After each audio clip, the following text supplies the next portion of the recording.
con el gusto de estar juntos otra vez. Pues estamos ya a mediados de agosto y es obligado insistir con el platillo tradicional poblano al que llamamos chiles en nogada. Estuvimos hablando de sus orígenes y hicimos mucho énfasis en que no fue un platillo inventado para don Agustín de Iturbide, sino que a Agustín de Iturbide se lo dieron porque ya estaba probado y comprobado en Puebla, y que no fue para su santo, porque llegó a Puebla el 2 de agosto y no el 28, que es el día de San Agustín. Pero justamente para la fiesta de San Agustín es que se inventó este platillo.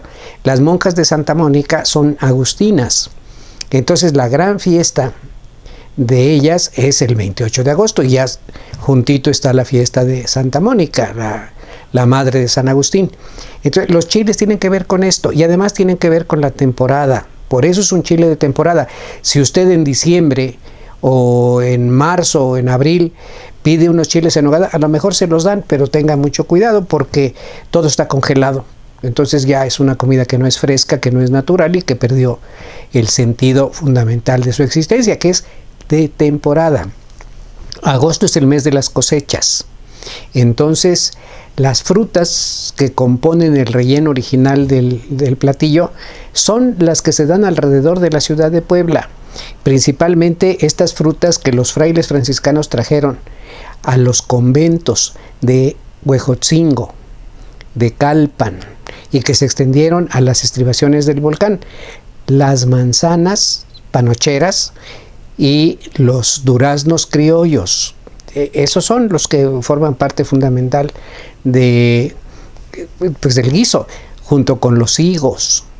Todos estos frutos que estoy diciendo no son originarios de México, los trajeron los frailes. La huerta de Calpan, por ejemplo, empezaron a sembrarse las nueces de Castilla, y por eso ahora han hecho remembranzas de la importancia que tuvo ese renuevo de los nogales en esa huerta. Hace unos 2 años sembraron un nogal para simbolizar aquella llegada de los nogales que trajeron los frailes, porque lamentablemente la huerta estaba sembrada de maíz.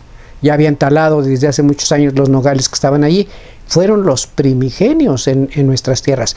Y luego las manzanas, que seguramente estuvieron en la huerta del convento de Huejotzingo, junto con los duraznos. Las peras también fueron traídas, ya hablamos de las peras del Carmen, que esas eran las preferidas, pero si no, las otras peras son esas peras chiquitas, que de una cáscara muy delgadita, pero dulces, exageradamente dulces. Y por supuesto, en estas zonas frías de los volcanes, los piñones. Se trajeron los primeros árboles de piñón y se dieron como si esto hubiera sido su tierra para toda la vida. Esa es la parte fundamental del relleno. Estas frutas mediterráneas, por supuesto, frescas, cortadas, limpias, quitada la cáscara, etcétera, y cortadas con mucho cuidado para conformar el relleno que ya dijimos antes, que se llama manjar. A todo esto se les hizo poco el dulce de los frutos y le añadieron el de los frutos azucarados, cristalizados, les podemos decir. Yo creo que el más dulce de todos estos es la biznaga, que en la Ciudad de México le llaman acitrón, pero nosotros siempre le hemos dicho biznaga. Ahora, ya lo había dicho también, está prohibido ponerle biznaga porque se están acabando estas plantas maravillosas de la reserva de la biosfera. Sin embargo, pues de contrabando aparecen todavía en los rellenos actuales. O sea, que sabrá Dios cómo le hacen, pero ahí está la biznaga. Se le ponen también higos dulces, a veces piña azucarada también. Entonces, todo esto que les estoy diciendo es para que se den cuenta de lo dulce del relleno. Estamos en una ciudad, Puebla de Los Ángeles, criolla. Siempre presumió hasta la fecha de que sus hijos, sus habitantes, no eran indios como los alrededores, sino españoles. Pues nunca fueron españoles. Realmente, si somos apegados a la historia, fueron los indios, los indígenas de los pueblos de alrededor, los que vinieron a construir la ciudad, y tardaron tantos años que aquí se quedaron.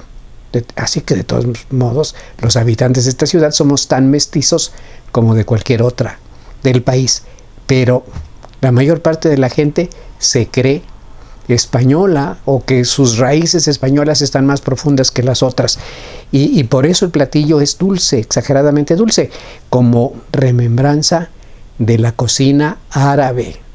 Y claro, alguna gente incluso me ha preguntado, mirando estos mensajes que les doy, que hay otros platillos dulces que no eran postre, porque yo dije que, y lo es, que originalmente los chiles en nogada fueron un postre, que hay otros frutos que son, otros guisos que son dulces, como el mole. Y sí, tiene razón, pero los platillos, los guisos que de los pueblos indígenas se vinieron a la ciudad, se endulzaron. El mole original, el mole prehispánico, el mole de los pueblos, fue siempre picante. Hasta la fecha es un mole picante.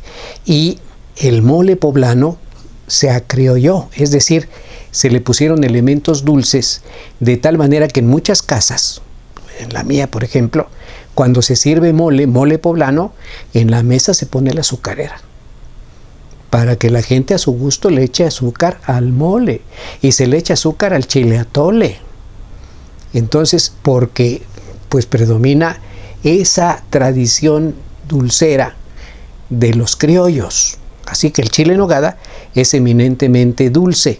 Con el tiempo y con las necesidades de la vida, pues ya no fue tan fácil que en una mesa de agosto se sirvieran muchos platillos. Entonces fueron reduciendo, de tal manera que alguna cocinera no religiosa, inventó ponerle carne.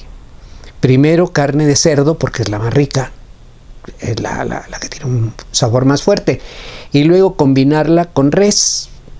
Esta combinación desde la época virreinal se hizo, y se le denomina como una mezcla que en términos técnicos para los censores no era tan afortunada, era una especie de concupiscencia, pero para la gente fue una combinación asombrosa. Cerdo y res con la fruta dulce, así que la carne, que es salada, se endulza en el relleno del chile en nogada. Y luego viene la parte más importante, la que ya he enfatizado, el capeado. Si los chiles no están capeados, no son chiles en nogada, lo repito, porque el capeo es barroco, es envolver en oro el platillo por excelencia, y se remata con la salsa a base de queso de cabra, no queso de vaca, queso de cabra, con, según el gusto, jerez o con vino blanco. Y claro, algunos le echan un poquito de leche, en fin, pero debe ser espesa. Entre más espesita es mejor, y que bañe completamente el chile. Parece una aberración de que primero lo capeen para que luzca y luego lo bañen, pero es parte del juego. Es decir, repartirle la salsa de nuez. Y ya, la parte que las monjas inventaron para Agustín de Iturbide es agregarle los granitos de la granada. Las primeras granadas se sembraron en el convento de Huaquechula, unos 30 kilómetros al sur de la ciudad de Puebla. No, son más, como 50 kilómetros al sur de la ciudad de Puebla. Ahí tenemos la referencia histórica de los primeros granados que se trajeron del sur de España y se dieron requete bien. Y yo no sé por qué hoy ya no encontramos en esta región. Se pasaron a Tehuacán y son típicos de Tehuacán. Inclusive decimos Tehuacán de las granadas.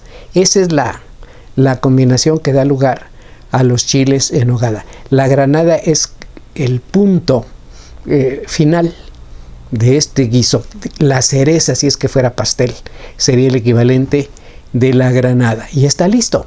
Y a medida que nos acercamos a la fiesta de San Agustín, 28 de agosto, pues los chiles se van haciendo mucho más sabrosos, porque las frutas están más en su punto. De tal manera que el momento ideal para comer chiles en nogada es la segunda mitad de agosto, y pongamos una semana y media de septiembre. Así que aprovéchela y disfrute.